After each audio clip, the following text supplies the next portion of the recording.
she has this research study about how your emotions are contagious. They did these scientific and research studies where they're like looking at the spread of moods, and they have been able to find that.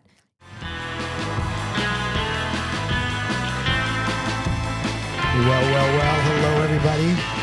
Hello, Grace, hello. how are you? We are back. We're back.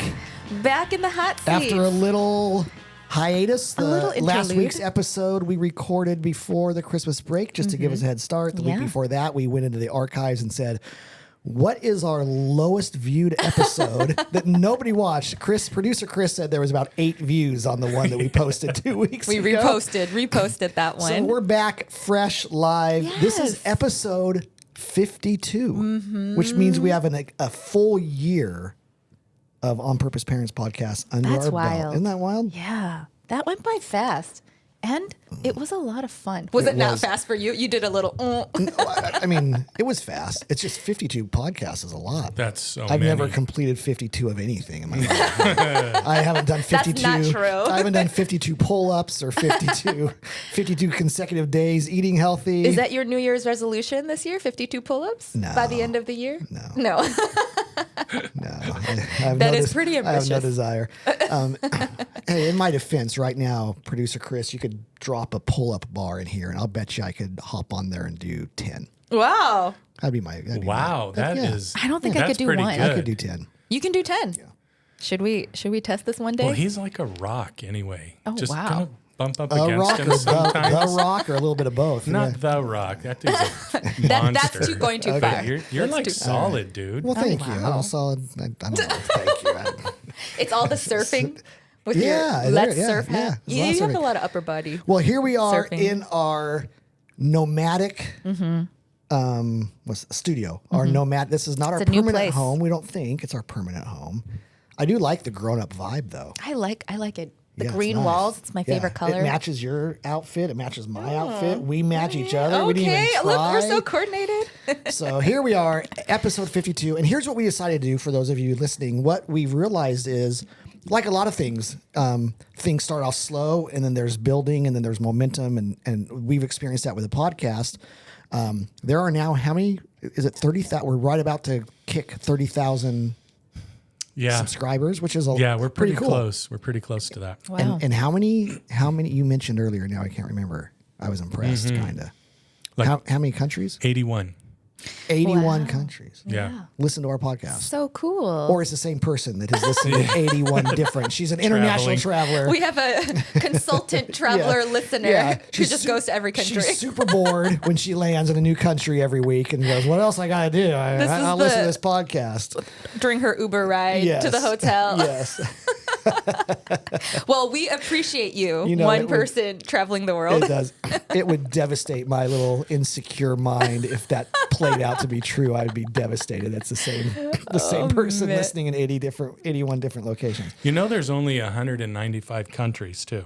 There you go. Well, that changes by the month, doesn't it? Kind of. I mean, not really, but kind of. It changes. It changes by the decade for sure. Yeah. Well, anyway, so what we thought we would do, because when this podcast started, no joking, there were 8 listeners, and so what we've realized is a whole bunch of our audience has never heard us talk about why we call this the On Purpose Parents podcast. They've probably heard us reference or state sort of the purpose, how we've defined the purpose statement for parents, like what's the purpose of parenting. But we've never really dove in. Dovin? No, not Dovin. We've never taken a deeper Divin? look. Delved. Jumped into. Delved. Yeah. We've never delved more deeply into it, except for the first couple episodes when nobody was listening.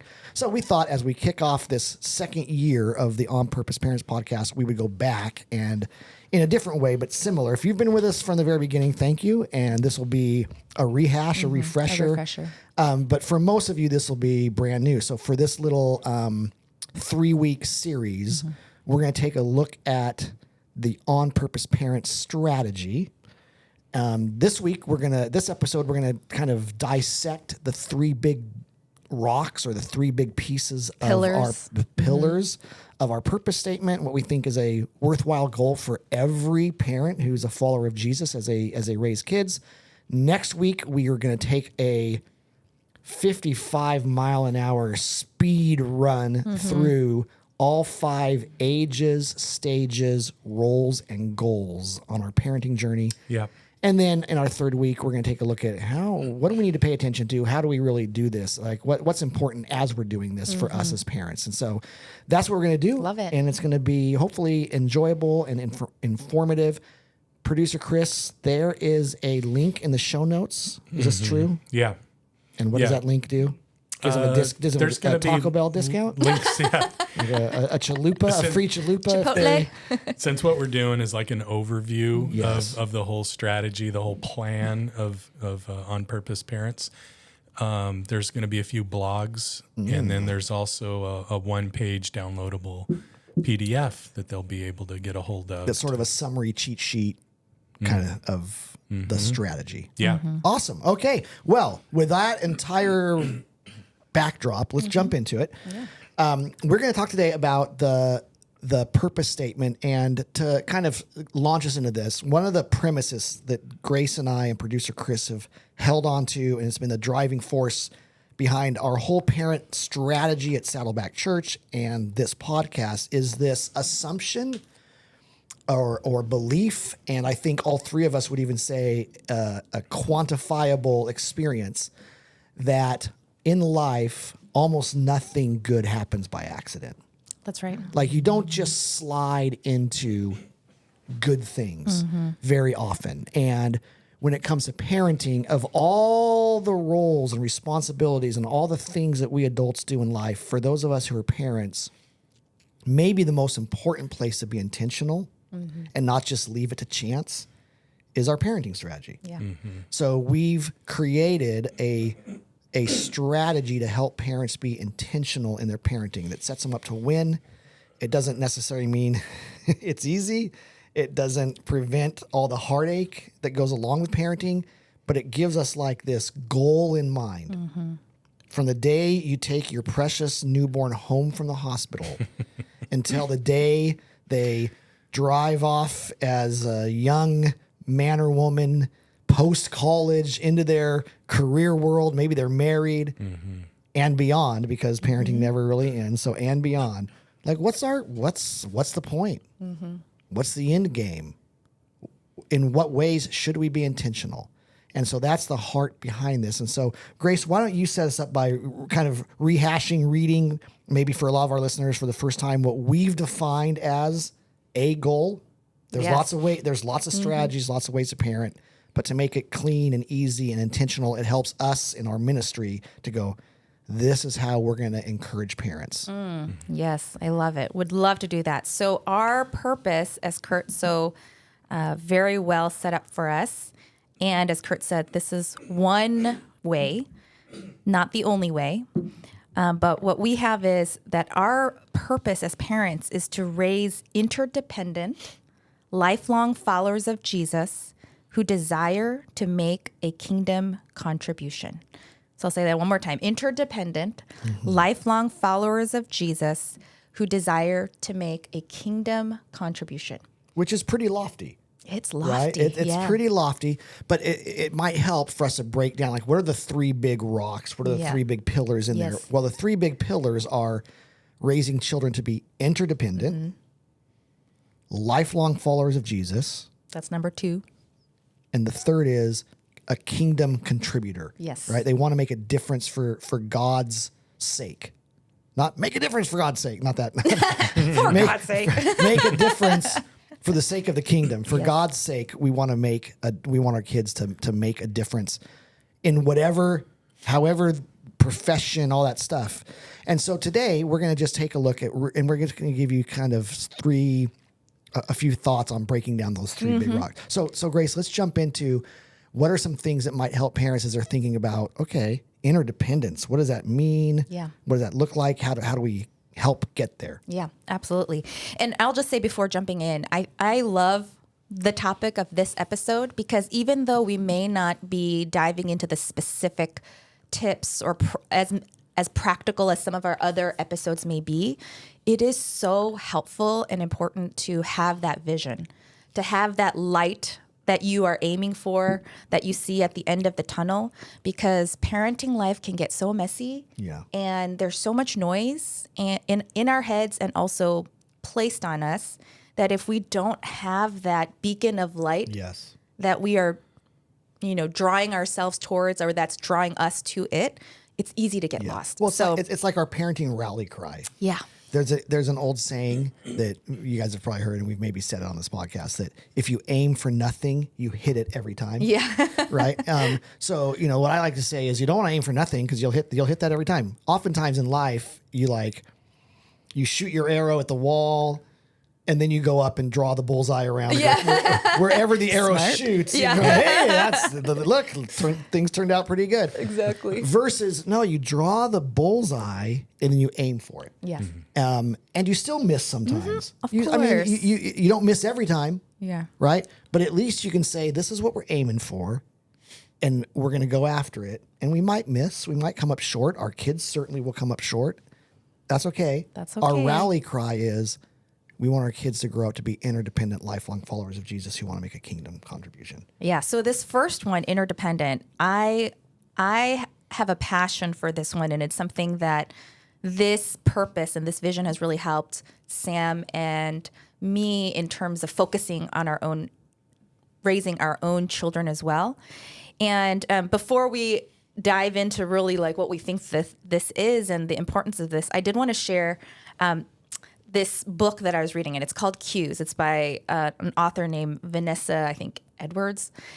And she has this research study about how your emotions are contagious. They did these scientific and research studies where they're like looking at the spread of moods, and they have been able to find that it is highly contagious. And so there's one study that found that as soon as we see another person's facial expression, our body subconsciously, you're not controlling it, but your own facial muscles, like those micro expressions, they twitch to mimic the person that you're seeing, their facial expression.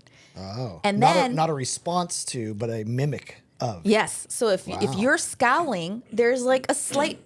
I walk in and you're scowling. I'm like, oh. Like my face kind of does a flinch of a scowl. Yeah. And then what's interesting is that scowl then sends signals into my body, even if I'm not in a bad mood. Like there's like the physiology of making a certain facial expression that tells your body, maybe I'm not as happy as I thought I was. And it goes into your body. And they have been able to document how within 5 minutes in a room, one person can come in and completely change the atmosphere of a room, and even someone's own physical reaction. Like, are you shooting off stress hormones? Are you shooting off hormones that make you feel good? Like someone's emotion and facial expressions, as an example, can have that kind of an impact on somebody else and that group. And you know what that makes me think of is you guys watch reels ever? Like you kind of scroll through the reels, and you'll have the baby, and then they put next to the baby this little robot thing that mimics the baby, what the baby says. So the baby will go, and the little thing will go right back, and then the baby will be like, what the heck's going on here? But it's that whole mimicking type thing. That's so interesting. I've never seen that. I was just thinking that. I feel like that'd be really funny. I feel like we've already. I don't even know where this conversation. Grace, but I'm gonna you're going to tie it together. Yes. I'm not sure what producer Chris just added that ties it together. I love it though. I'm going to go look for that. Thank you for that. Maybe I should. Chris, I'll post a link to one of those. Yeah. Well, I mean, it could bring happiness, right? If you mimic. But the whole point of that, and I think the reason why I wanted to share that is, when I read that, it really struck me as like, wow, it's not just this lofty goal or this pillar that we're aiming for, but God has literally designed us physically, emotionally, spiritually, mentally to be interdependent. Yes. Like the way that we're designed is to impact each other. We're not built to be solo creatures and living alone. Sometimes we think that our goal is to raise independent kids, right? Kids that can just do it all on their own. And components of that is not a bad thing. Right. Because we do want our children to become skilled and competent and confident self-sufficient. and self-sufficient, and being able to contribute to the world independently. But the power of interdependency and what that can do to elevate the quality of your life and the life of those around you is such a powerful thing. I mean, I'll just end by saying, research consistently demonstrates that people who have strong social ties, who know how to build relationships, navigate through conflict, understand their own internal what's going on in order to work that out with someone you might be having some challenges with, those qualities, people live longer. Yeah. That is like the number one thing people have found that contributes to Yeah. longevity Wow. is your social ties. Sure, and it makes sense, right? Because we know if you're a Jesus follower, and even if you're not, you kind of know intuitively. It seems like we're kind of built to be in relationship. It seems like I'm wired to want. That's why people get married. That's why we have friendship circles. That's why we get to know our neighbors, right? Not just so we can borrow their hammer, but I mean, that's a big part of it. But it's because we just have this built-in like need for relational being or relational existence.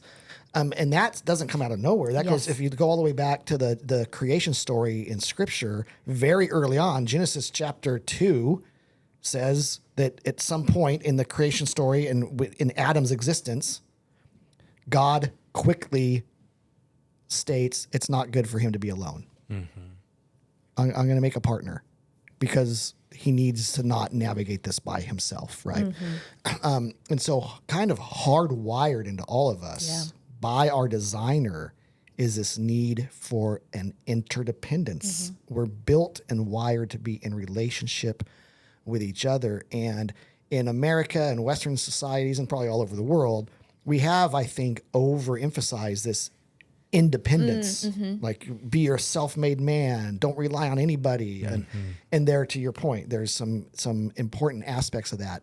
But at the end of the day, the way God's wired us, he wired us to be in relationship with him and to be in relationship with each other. And so we want to raise our children to recognize. The way I think about it is I was raising, probably more so my son than my daughter, even though I think it was in the back of my head with my daughter, was this idea of this is how I merge independence and interdependence. Is I want my son, like if he found himself stranded on a desert island all by himself, I want him to be able to survive. I want him to be able to figure things out on his own. Right? But I also want him to realize it would be way better if I had somebody else with me to help figure this thing out. Like this experience would be way better if I was sharing it with somebody to keep me occupied, to keep me from being lonely. That person would have some skills that I'm lacking in my survival. But but the independence, if he had to, he could figure it out. So it's kind of that merging of like, I've got skills to survive on my own in this crazy world, but that's not best. And it's not how God wants it. And so parents, this idea of how are you raising your children to be interdependent, right? To recognize the need for church, the need for healthy friendships, the need for relationships, the need for, Scripture talks about, and Ecclesiastes talks about, in a battle, 2 men are better than one because 2 can stand back to back. 3 is even better. And it says because a triple braided cord is not easily broken, right? So there's like this strength in numbers and security in numbers. And that's the best for us. And we want to raise our children to recognize why all of that is really important. So that's the interdependent. Absolutely. Lifelong followers of Jesus. How do we do that? What's that look like? I've got some thoughts. Do you want to jump in? Sure. I think in terms of, inspiring us and having this vision, this lifelong followers of Jesus, to me, this is the hardest one in my mind because, it's New Year's. We could even use New Year's as an example. This is a time where we establish many resolutions. A lot of people come up with goals for the year, and this is a common refrain. We all say this. We always come up with resolutions at the beginning of the year. Right. And how quickly do you pretty much give up on those resolutions? Right. There's an article by Ohio State University that says researchers suggest that only 9% of Americans who make resolutions complete them. And then they go on to show in this study that 23% of people quit their resolution by the end of the, what do you think? January, the month. What percent? 23 quit their resolution by the end of the first week. Oh gosh. Wow. And then 43 quit by the end of January. Yeah. Wow. So it is, you're not alone if you make a resolution and within a week or within a month, maybe you're not really striving towards that anymore. Almost in the majority. At You're, that point, you're in good company. But the point is, it's very hard to see things through. Yeah. And it's very true that many things don't last. Right. And so as parents who want to raise children to be lifelong followers of Jesus, not just in the moment or for a season or something that is only existent when things are good, but through all seasons of life, from every stage that we're going to talk about of their childhood, adolescent, young adult to adulthood, to be able to give the foundational tools to your children of how to have a long-term relationship with Jesus is a wonderful goal. And the one thing I'll say here is that, and again, this episode is not so much about giving the practical tips, but just kind of planting the vision. This book, Atomic Habits, quotes about San Antonio Spurs. And so my husband, who is not listening to this episode, but he would appreciate I've been this. in his office and he's got a disturbingly large amount of San Antonio Spurs stuff. He is a true San Antonio Spurs fan, not born in Texas or never lived in Texas. So there you go. But there's this quote. It says, the San Antonio Spurs, one of the most successful teams in NBA history, has a quote that's hanging in their locker room. And it says this: when nothing seems to help, I go and look at the stone cutter hammering away at his rock, perhaps 100 times without as much as a crack showing in it. Yet at the 101st blow, it will split in two. And I know it was not the last blow that did it, but all that had gone before. And I think, that's a example of like resiliency and grit and not giving up. But I think as parents, it would be amazing to have a vision that says, I'm going to help build those tools, those disciplines, the structures, the mindset, the grit of how to stay in relationship with Jesus. What does that actually even really mean in an authentic way that allows them to have deep roots that will last them their whole life? That is just such a beautiful goal. I love that. That's so good. I think how I would encourage parents on this is just first as a reminder that we don't control whether or not our children are lifelong followers of Jesus. The sovereignty of God and our children's own free will that kicks in to some degree kind of in adolescence. And we get to help out and keep nurturing and keep coaching and cheering them on. But at some point they decide, do I want to follow Jesus for the rest of my life? And there's, when a child chooses to walk away, there's pain associated with that. Sometimes parents feel like if I would have done it better or different, they wouldn't have made that decision. It's our kid's decision to make. And so parents, just remember that. It's the hitting on the stone over and over again, right? I'm gonna give. I know we said we weren't gonna be practical. I'm gonna give just 3 super practical. There's probably 103, but I'm not even gonna expound on them. I'm just gonna kind of list them because there's probably some parents going, okay, just what do I do? What do I do? What do I do? Well, there's a lot of things you can do. Here's 3. One would be have a long view. Like don't be laser focused on your child's shortcomings right now. They mess up and go to a party that you told them not to. They start dating a boy and a girl that make you nervous. They make dumb. Don't laser focus that. Have a long view, because the world is full of lifelong followers of Jesus who had really bad moments. The Bible is full of lifelong followers of Jesus and God who had really bad moments. So don't laser focus on the moments. Have a long view. The other is, keep church a priority. The reality is there's quantifiable and qualifiable? No, quantitative and qualitative. Thank you. I don't know. I'm not sure. There's experienced and scientific data that show church involvement has a massive impact on somebody's long-term faith. You don't have to go to church to be a Christian. We're not saying that. But it's pretty important part of the journey. So parents, keep your kids involved in church and then model it. Model it. Our kids become what's modeled, or a big piece of them becomes what's modeled. They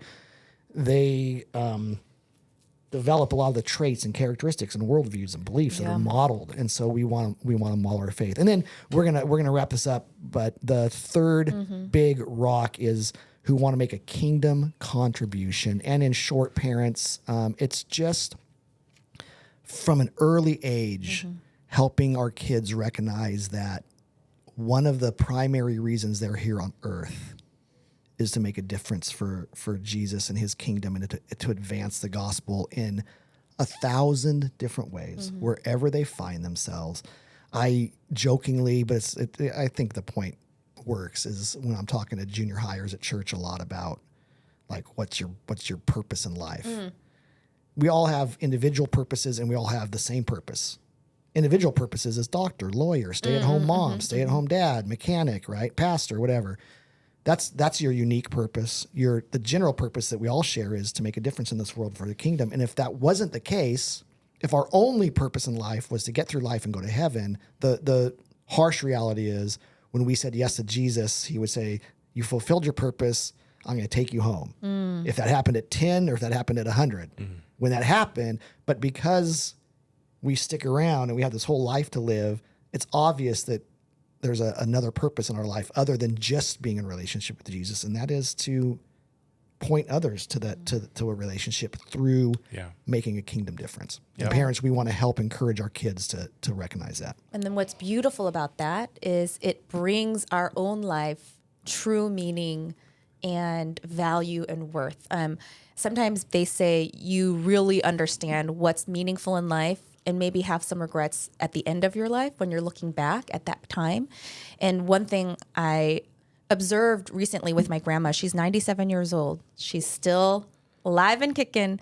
And when we visit her, she lives in Chicago, when we visit her and bring all her great grandkids there, if we bring bearing gifts to her, she actually is not as excited as if my mom slips her all these gifts that she can then give to her grandkids. She's actually more distraught if she receives these gifts and has nothing to give. But if my mom kind of like gives her a bag of candy and says, you can give these to the kids. And she's like, here you go.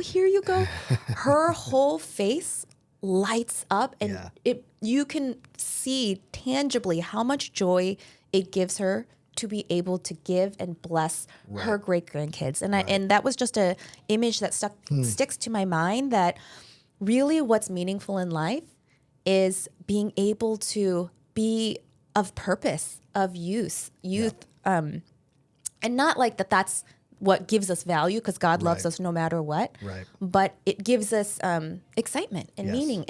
And I will just say, as parents, that's such an important thing to hold on to, because everything in the world will say something different to that. That you got to look out for yourself. You're your number one. If you don't have A+ grades, then shame, because you got to get the best to be the best, to show that you're the best. And it feels like that's what's important, and then you just chase after that, and then it's just not as fulfilling. And so this is one of our pillars that we just love, because at the end of the day, not only is it a command from God, but it is what will bring us most, and your children, the most fulfillment in life. That's awesome.